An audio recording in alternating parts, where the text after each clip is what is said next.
everybody, this is Cindy from Ideas Times 2, and I have a short video today to talk to you about books. I'm guessing that those of you who are watching the video are book lovers. You probably read them regularly. You obviously enjoy repurposing them, using them for crafts, giving old books new life. And so I want to talk to you a little bit about where I get my books, and maybe I'll point you in a direction you haven't thought of. And so the options for finding books are you can get them obviously anywhere. Garage sales, you can usually get them cheap. Secondhand stores, and charity shops. You might be able to find some really good ones at a decent price at your local antique store, antique mall. And these are three that I picked up just recently in Cincinnati when I was there over Christmas, and at their antique mall. The problem though with antique malls is that often you'll find really good books that you can't live without, but they're too expensive. You might find a fantastic book full of great pictures or maps and spend 20 bucks. Well, I can't afford to spend $20 on a book that I'm just going to take apart and use the pictures for. If I take the things out and I sell them on in my Etsy shop, or our Etsy shop, sorry, it's going to take forever to make that money back. And so you probably aren't going to spend that kind of money, and I won't either. But these are some books that I did pick up at the antique mall for a few dollars. This one is called Birds of America, and what drew me to it was the cover. I love this paper on the cover, and you can see it's these beautiful feathers, and I paid $3, and it's got some script, but primarily it is pictures of and this beautiful paper with a patina on the paper. And you can see I've already taken out an entire signature and used an entire signature already because it's so beautiful. And, you know, if you find a book like this, and it's Audubon pictures, and so it's definitely worth $3. And hopefully I'll make money back on this, on things that I sell. And if I don't, I'm going to be using them in my own personal projects. So I have no problem spending $3 for a book like this, because I know I'll get a lot of use out of it. This one is called Arithmetic We Need. And I know a lot of us look for certain kinds of books with lots of pictures, and maybe, you know, botanicals are your thing, or you're looking for a Christmas book or whatever. But old math books are fantastic because, well, this one is a 4th grade textbook. On the inside, it even has the names. This one says Cheryl Be Good, and this one is Lisa G. And it's got a lot of, you know, math problems, but this one has fun pictures as well, and a lot of fun pictures. And I've used a couple of pages from here, and I gave some to my sister. And so you can see, like this one, and this is one thing that's special about this book, is that it is kind of chronological by the beginning of the school year to the end of the school year. So a lot of the math is related to the holidays. And so here's Christmas, here's some Alice in Wonderland, and here's some more winter, you know, pie, which is, and football. So this is the fall and Thanksgiving. And such a fun book. So don't look just for the botanicals and the bird books. Look at old textbooks. They're fantastic. I love this book. This one, I think I paid $4 for this one, and it's sunflowers, and the whole thing is sunflowers. And sunflowers are my favorite, by far my favorite flower. And I've tattooed one on my foot, and I have memories of planting them in my mom's garden when I was a child. And so This one is a book that I found and almost cried when I found it because it is so beautiful, and I'm going to use the heck out of it in a journal for myself.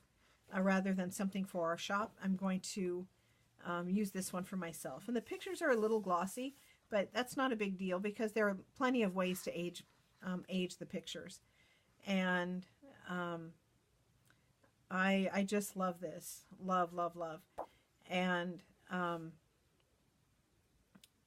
if there's a book that you can't live without, paying a little extra at the antique mall might not bother you, but be careful at the antique mall. Their prices can be pretty high. This one was $4, and it's originally a $25 book, and this one is for myself. So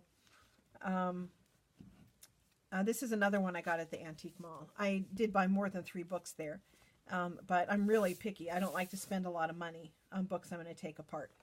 So here are 4 books I got in the mail yesterday. I ordered these on Amazon. I believe they all came from England. They all came together. So I believe the seller was in England. And this little one, Mushrooms and Toadstools. And I'll be honest, I hate mushrooms. I won't eat them if I can get away with it. But the pictures are so fantastic. This one is a poisonous one, the Amanita. But they're so cute, aren't they? Look how adorable those are. And I don't know how I'm going to use these and what kind of a journal, but I thought this was a good one, and it hardly cost me anything. Some of these books were just literally pennies, and the only thing I had to pay for was shipping. This one is a little one on the same publisher. So it's the same style, these little pictures with some information about the kind of flower, and all different colors, all different kinds. And I'll be using these in my next project. I've actually started this morning. So I'm doing a wildflower ephemera kit. And so this book has 1,200 illustrations in full color, and it's even color-coded. So these are all yellows and oranges in this section. This section is purples and reds, and then it goes to blues. And every page, literally every page, has these beautiful illustrations. There's iris, one of my favorite flowers. My mom had irises in the yard when I was a kid. And just aren't these absolutely beautiful pictures. And this one was, I think, $6.95, including the shipping. And I think since all of them were mailed together, I actually got a break on the shipping. So you can get good deals on Amazon. You just have to look. And if they're coming from overseas, you have to be aware that it will take a little longer to get them. This is another one that I thought was interesting. We all know Edith Holden. And on Amazon now, the Edith Holden books are quite expensive. They can go for as much as $70, $80, $90. This one did not cost me that much. It's actually a cookbook full of very British recipes, and then illustrated with Edith Holden's pictures, and it has the space for journaling or for writing recipes, or writing down whether you liked the mushroom pudding or the parsnip cakes, or how you changed and modified a recipe. So I know this one will be used a lot. I have another book that I found that is Edith Holden pictures in a knitting and crocheting book, and I have used the heck out of that book. I've used it for so many things, and so this one is going to be used quite a bit as well. So Amazon is not a bad place to look. You just have to be careful about that shipping if they are coming from overseas. And, you can't always tell just from a glance. You need to look. Also, besides Amazon, besides your local antique stores, you might want to make a trip to Goodwill. And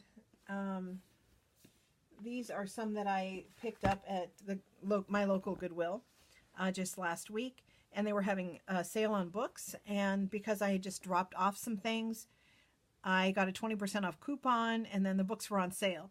So I got a huge bag full of books for very little money. And this one is called Fun and Fantasy. And they're children's stories with fun illustrations. And so not every page is full of stories, but I've already used a couple from this book to make some journaling cards. But it's a fun book and it cost me a couple of bucks. This is one that I picked up also for a couple of dollars at Goodwill, and it's called Journeys Through Bookland, and it's this old book. I think it was published in 1911, and it has a book plate in here. The book belonged to John, and it's an anthology of poetry and stories.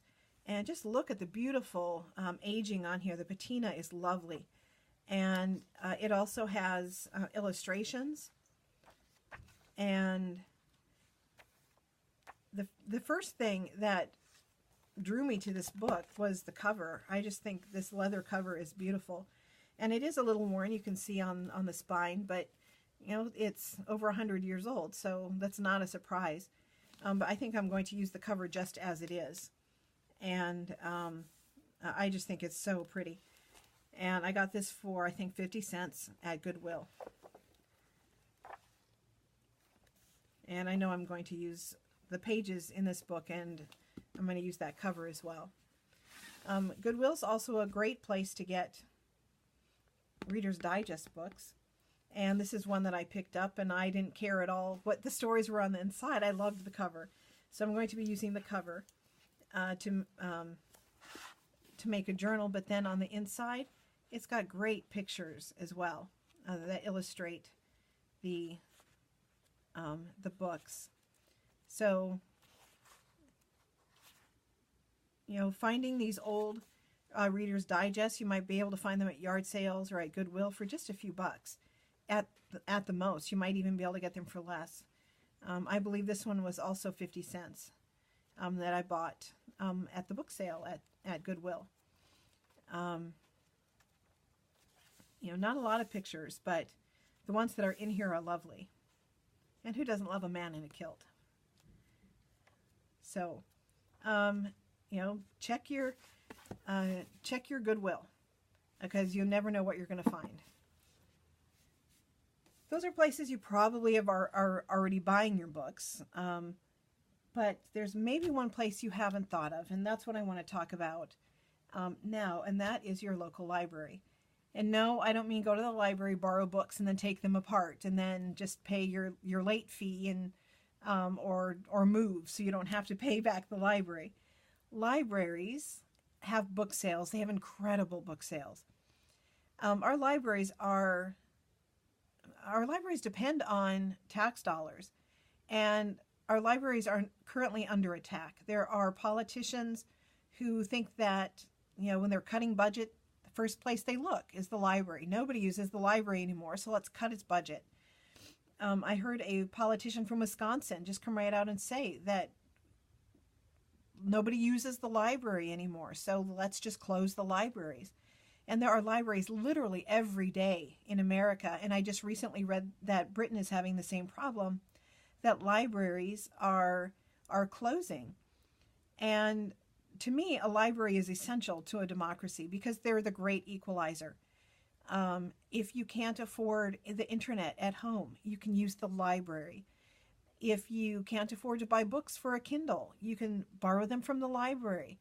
You can borrow any, you know, if you need to do research, if you're looking into your family's genealogy, if you are doing history projects for school, the first place you should go is the library. And not to Wikipedia, heaven forbid, or just Google things, even though I Google regularly. I go to the library. Some of my favorite memories when I was a child were going to the library. The summer programs that they had and the story hours, and My younger sister Amy and I would go to the library literally every other Saturday. In North Dakota, we would walk to the library when it was below zero. We didn't care. We would walk every other Saturday. She would go downstairs to the children's section. I would go upstairs, and we'd each have our library bag, and we'd dump off books, and we'd pick up new ones. And I read a lot. I love to read. Love, love, love it. And it's my favorite thing. And going to the library afforded me the books that I wanted to read.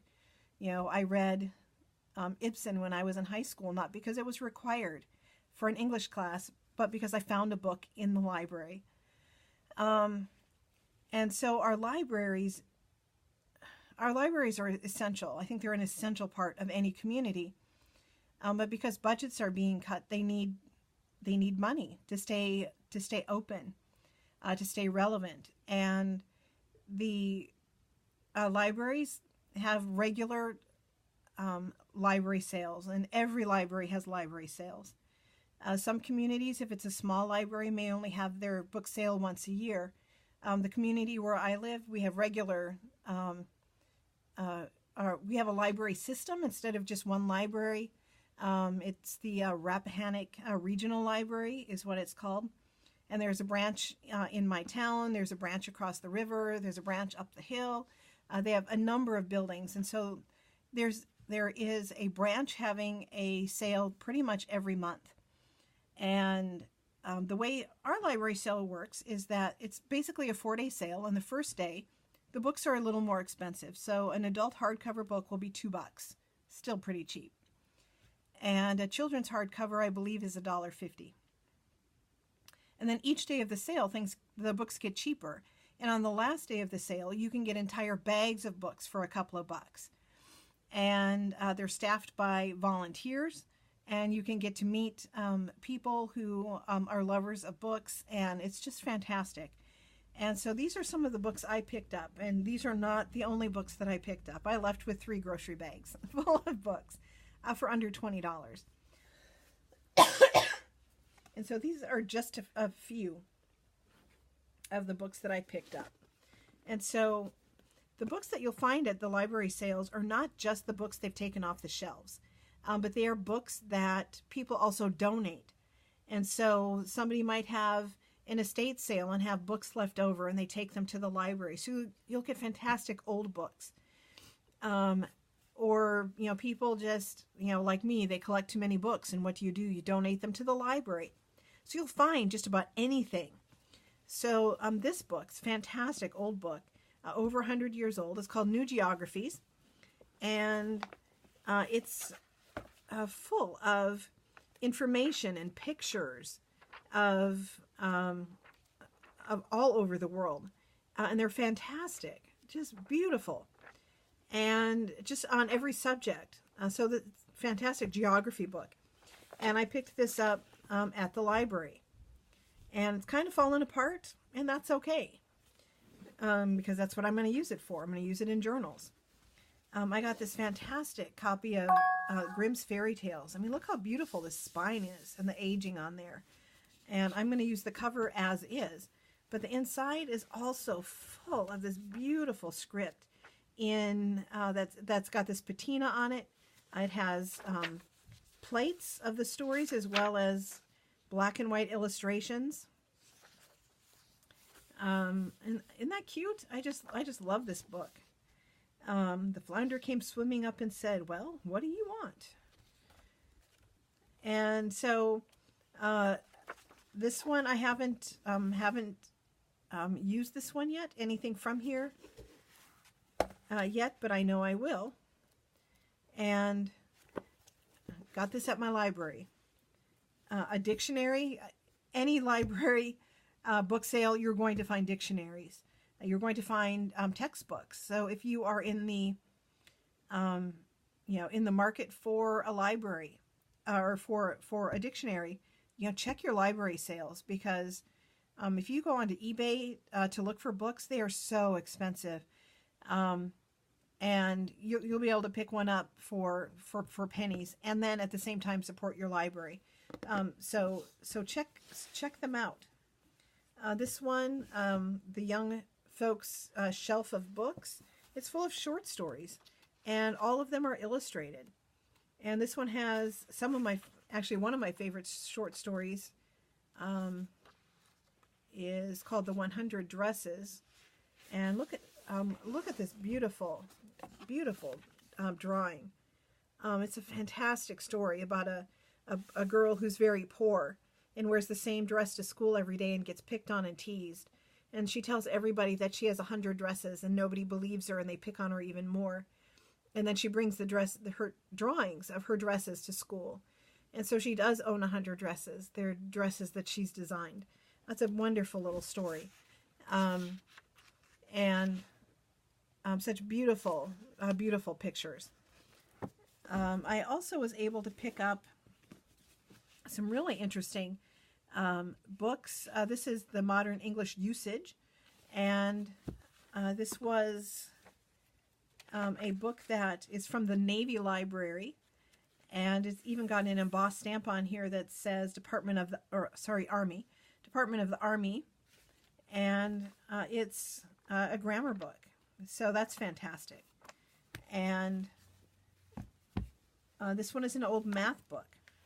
And so if you're in the market for pages of text that includes numbers and graphs and things, you can pick it up at the library. They're going to have something there for you. This one is the Writer's Handbook by Somerset Maugham. And this book is full of quotes about writing. Interesting little things that he saw that he wrote down so that he could write about it later. It's a fantastic book. And I've used a couple pages from here already as text in some of my journals. So I'm sure that some of you have already, gotten books from eBay, from your local secondhand store, Goodwill, at your charity shops. But think about your library and all of the things that they offer, and not just book sales, but what you're purchasing the books helps support. The summer reading programs and the guest authors for children and the book time and story time for kids, and the computers and technology that allow students to do research and to do projects and to do their homework, and the librarians who are always available and always willing to help. Librarians who know as much as Google does and can find answers. And check out your library. Support your local library. I'm not a librarian. This is not me doing an infomercial for anything for myself, but I firmly believe that libraries are essential. Public libraries are essential for a democracy. They're essential to have a community that is open to everyone. Education and resources should not be available just to the wealthy. Everybody deserves the services that a library offers. So please don't forget, check out your library. Check out your library book sales, because you'll find books that you need for your journals, for your crafting, but you'll also find a great resource beyond just your junk journals. So thank you so much for watching, for listening to me rant about the importance of libraries.